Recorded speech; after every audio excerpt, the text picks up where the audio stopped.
go ahead, call me bitter, sore loser, the guy who, complains too much. I have heard it for years. But here is the thing nobody wants to admit. Everything I warned them about, the young guys are living it right now. So, laugh at me all you want. Just know they are not laughing anymore. There was a match early in my career, Australian Open, brutal heat, the kind that just breaks you down from the inside. And I remember, sitting there mid-match, and my body just, it stopped listening to me. I could not run anymore. I could not even hold the racket steady. And I had to retire right there in front of everyone. And that was the moment, something shifted in me. Because up until then I thought, okay, I am strong, I train harder than anyone, I can push through anything. But heat does not care how hard you train. The calendar does not care either. So not long after that, I started saying it publicly, we need more time off, a real off season, not 4 weeks, not 5, something real. And people looked at me like I had two heads, because, think about it. Here is a guy winning everything, dominating, and he's the one asking for rest. That did not fit the story they wanted to tell. They wanted the villain who never gets tired, who never complains. So when I said the season is too long, it got twisted. Fans twisted it. Some players even twisted it. Like I was, I do not know, ungrateful somehow. Like winning meant I forfeited the right to say anything was wrong. But I kept saying it year after year.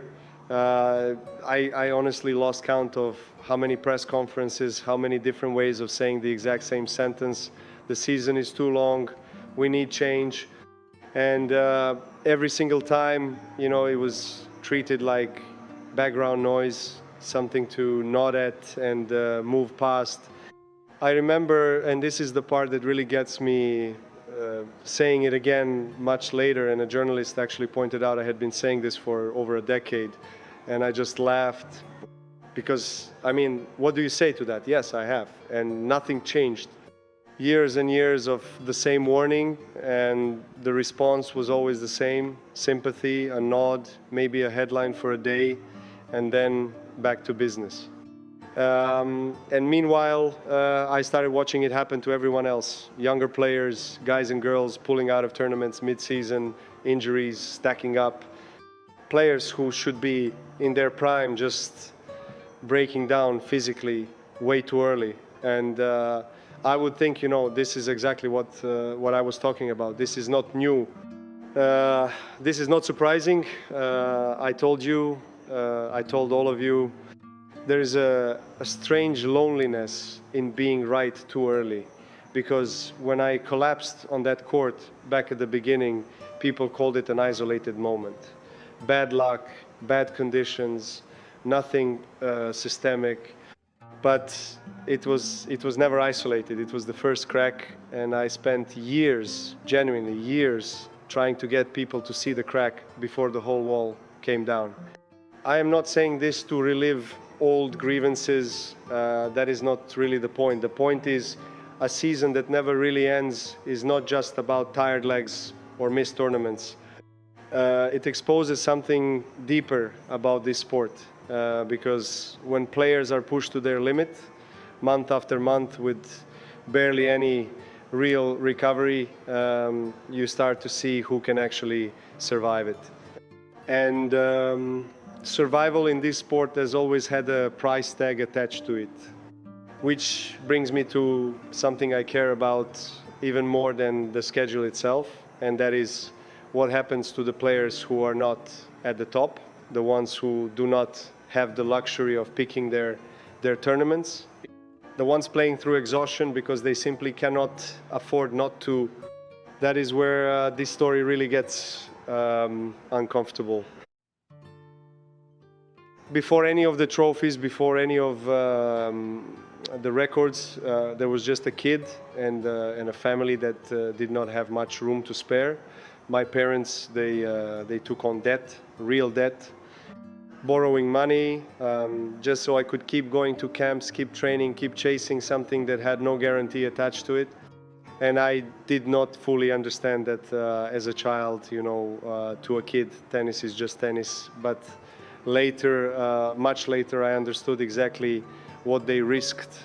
So when people call me, I do not know, detached from money struggles in this sport, it is almost funny because I come from that. I know what it feels like when a family bets everything on one uncertain dream. And that is, I think, why this next part always hit me harder than people expected. Because, I mean, you look at this sport from the outside and you see the trophies, the endorsements, the private jets, whatever image gets sold to people. But that is such a small slice of the actual sport, a tiny slice. Underneath that, there is a much bigger group of players grinding through smaller tournaments, barely covering their own costs, flights, coaches, physios, all out of pocket with no safety net if they lose early. And I remember standing at a press conference years into my career, just saying it plainly, most players in this sport do not actually make a living from it, not really. You win one round, maybe two, and after paying your team, your travel, there is, almost nothing left. And I said openly, we have to build a system where these players can at least break even, at least survive the year. People did not love hearing that from me. Because, I understand the optics. Here is a guy who has won essentially everything, talking about money. It sounds strange coming from someone who never had to worry about his next paycheck. Some players even seemed almost annoyed, like, why is he speaking for us? He does not need this fight.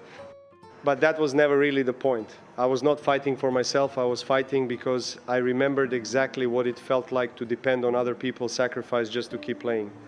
I remembered my parents' worry.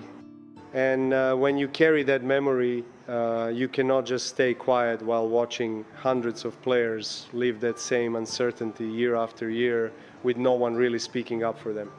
So yes, I pushed. I brought it up constantly in interviews, in meetings, wherever I could. And some people rolled their eyes, called it a distraction, called me greedy even, which, still makes me laugh a little, considering what I was actually asking for was more money for players who were not me. It is a strange position to be in, successful enough that people assume you could not possibly understand struggle anymore. But success does not erase where you came from. It just gives you a louder voice to use for people who do not have one. And look, I'm not saying everything changed because of what I said. It did not progress when it came slow. Small adjustments here and there, nothing close to what was actually needed. But I kept saying it anyway, because silence coming from someone with my platform, that would have felt like betrayal. Betrayal of every player still grinding through those early rounds, still hoping the numbers would work out by the end of the season. At some point, talking was not enough anymore. I remember sitting with a friend, a fellow player, someone who felt exactly what I felt, and we decided, okay, enough complaining in press conferences. Let us actually build something, an organization, something that could give players an actual voice instead of just, scattered opinions nobody had to listen to. And honestly, in the beginning it felt hopeful. It felt like finally something real, and we were not asking for charity. We were asking for a seat at the table, a structure where players were not just performers wheeled out for the business side to profit from, but actual stakeholders in decisions about their own careers. But the reaction almost immediately was resistance, and not just from officials. That part I expected. No, the resistance that really hurt came from inside our own locker room. Players I had shared the court with, players I respected, players whose careers I had in some way always admired. They publicly turned against it, said unity already existed. said we were dividing the sport instead of helping it. And I remember thinking, you know, how can you tell me unity exists when so many players cannot even afford their season? But that argument did not matter much at the time. Because when the most famous names in tennis stand against something, the public follows their lead, not the guy trying to build a union, not me. So we kept going anyway, slowly building membership, one player at a time, one conversation at a time, and for a while, I mean, genuinely, it felt like it was working. We were growing, gaining real traction. People outside the sport started paying attention. It felt for the first time like change was not just some fantasy I kept repeating in interviews, but organizations are strange things. The bigger they get, the more complicated they become. And somewhere along the way, I started noticing things I did not love. Decisions being made without real transparency, my name, my image being used in ways I never fully agreed to. Small things at first, easy to brush aside, then not so small. And that is honestly the hardest part of this whole story, because I did not walk away from some outside enemy. I walked away from something I built, something I believed in deeply for years. And when I finally said publicly that I was stepping away completely, it did not feel like victory. It felt like grief almost, like watching something you raised grow into a shape you no longer recognized. People online had opinions, of course. Some said I abandoned the players, others said I finally saw the truth. Honestly, I mean, maybe both are a little bit true. But what stayed with me most was the irony of it all. The very thing I always warned tennis about, a lack of transparency, a lack of real accountability, it eventually reached the one place I thought I had full control over. So call it a lesson, I suppose. Even the people trying hardest to fix a broken system are not immune to becoming part of what is broken. I still believe in why we started it. I just could not, in good conscience, keep standing behind what it had quietly become. Not long ago, I played a match that just kept going, hours longer than anyone expected, longer than my body really wanted to give. And I won it barely through pure stubbornness, I think, more than anything else. But then the very next match, everything just shut off. My legs were gone, my timing was gone. And I lost straight sets, no real fight left in me. And afterward, sitting there, I remember someone asking me what happened, and I just said it plainly, you know, my body is responding differently now. That is not opinion, that is just biology. It does not negotiate. It does not care how many times you have pushed through pain before.